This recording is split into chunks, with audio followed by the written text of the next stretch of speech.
The microphone is on. Double checking. Also, gorge. We're in lockdown in Melbourne, which is a bit of a bummer. So I was like, you know, let's spice things up a little and do what everyone else is doing, which is paint a different color in every nail. And I'm liking it.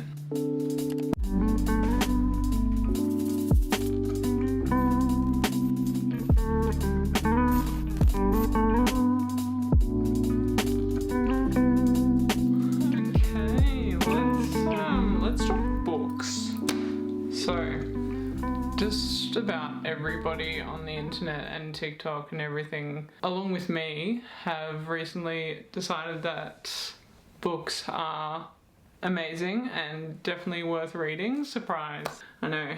I feel that I'm different to other people in the sense that I was not a reader when I was a kid.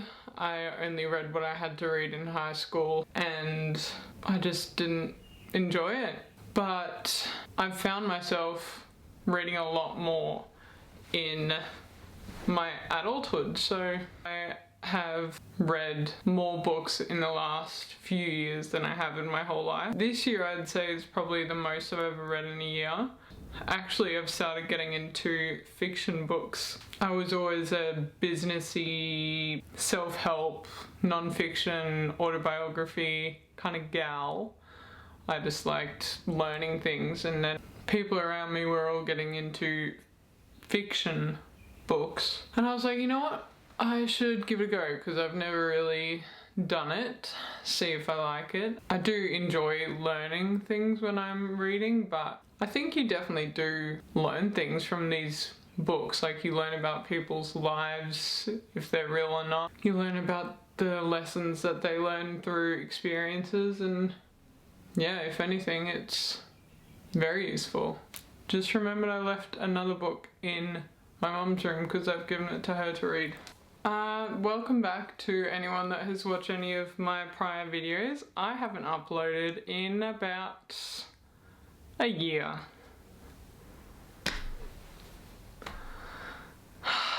Yeah, look, I don't have any reason why I did that. I kind of just lost inspiration for a little while, but I do love reading. I feel like I have the ability to say that I started reading before everybody just got on the TikTok book talk train just recently, but I was like, you know what? I like reading books. I'm going to share the books that I've been reading. Everyone's loving, including myself, watching videos about what books people have read and what they recommend. So let's get into the books I have read recently and what I think of them. Let's start off with an easy read. This one is called Life on the Refrigerator Door by Alice Coopers. This one is just a very quick read. It's very wholesome, I'd say. It's kind of makes you appreciate the people in your lives, especially your mother. It's cool because it's literally a novel in notes, as it says here, so everything is notes that were left on the fridge between the mum and the daughter. And it's just, yeah, very touching. Honestly, I'd say it's just a good book if you're not like too into reading. It makes you appreciate relationships, especially mothers. Would recommend. I'll give this a 4 out of 5 stars. 4 stars. You don't say 4 out of 5 stars, you idiot. I was about to throw this to be like cool like those YouTubers, but I don't want to throw my books and get the pages bent because that's a monster move. Next up, the classic Normal People by Sally Rooney. I got it at an op shop. Tip, go to an op shop. They have some seriously like recent novels that people just like donate once they finish reading them. And this book was originally $30 and I got it for $3. I don't know if that focused, but anyway. I love this book. And I love the series too. Obviously, say read the book first, doesn't really matter. There's definitely some different things in the movie and the book. Not the movie, bloody TV show. But it's just about, it's a love story between this guy Connell and Marianne. They're Irish, so that's why I say it like that, because I've seen the TV show and it's great accents. I love the guy that plays Connell in the TV show. Can't remember his name. I'll put him here. Fair to say I chucked him a follow after watching the TV show. But yeah, I just thought this was really realistic about what university is like. You quite commonly hear about uni being the frat parties and amazing fun and everything like that, whereas this is a bit more realistic in the sense of loneliness and building relationships and losing relationships and everything like that. So it shows them growing up and how they change as people, how Marianne was quite shy in high school and then she kind of blossomed as she got older. Definitely a great book. I'm gonna give it 4.5 stars, honestly. Did love it. Next book, Tattoos of Auschwitz by Heather Morris. I think we all know what this is about. It's about people that went to Auschwitz in Germany when Hitler was a thing. Yeah, and it just follows this man Lael, who is a Jew.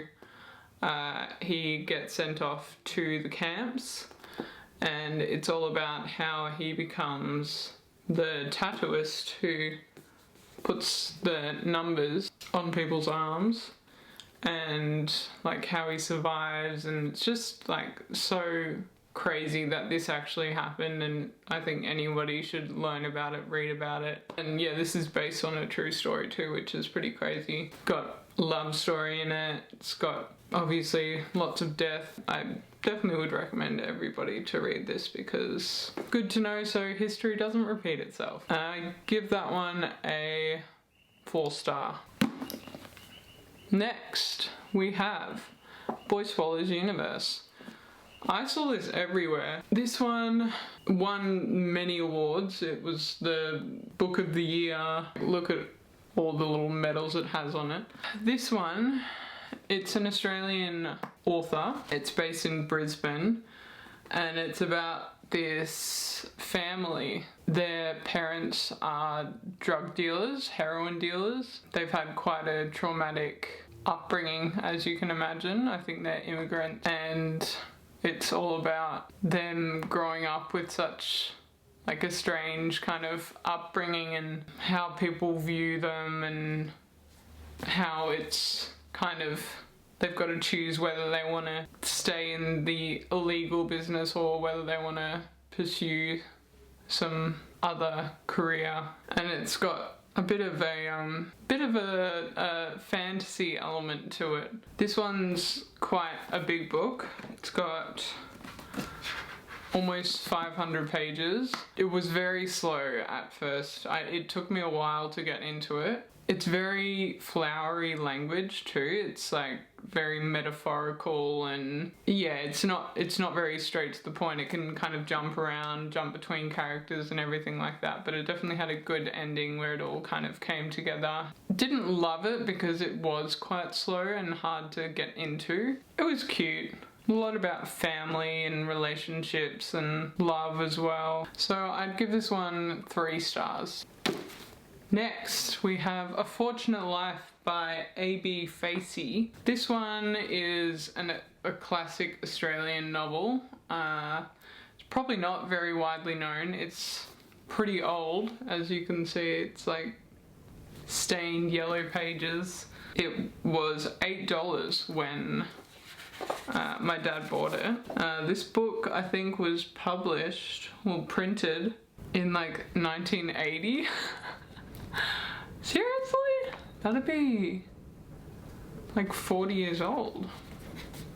Yeah, this book very well could possibly be 40 years old.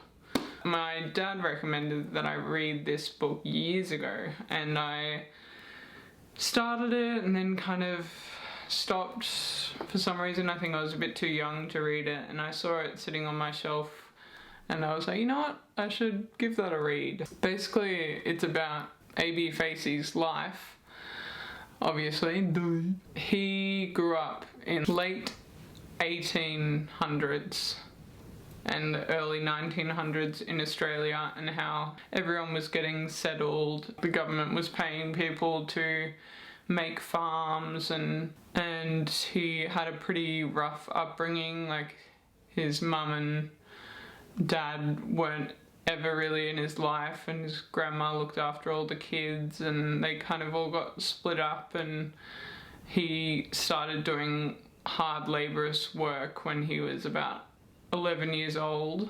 And it's all about who he worked for. Some people abused him. He had to keep moving around to different jobs. He went through World War One, and just, it's kind of funny because it's like such an average kind of life, but he also went through so much, like almost dying multiple times. And I found it really interesting learning about how Australia was actually built and started. So yeah, it was interesting. It wasn't lots going on. It kind of dragged on at some points about like farming techniques and things like that I wasn't really too interested in, but I'd probably give this a 3.5 stars. I've left the best till last. The Seven Husbands of Evelyn Hugo by Taylor Jenkins Reid. This book is one that is being quite hyped at the moment. It's, I believe, must be on Book Talk, because like it's very popular, and now like every bookshop I go into, it's like somewhere at the front. It's just an easy page turner, honestly. Like I literally read this book in, I think, like 5 days. And that is a record. That is unheard of, honestly. It's about Evelyn Hugo.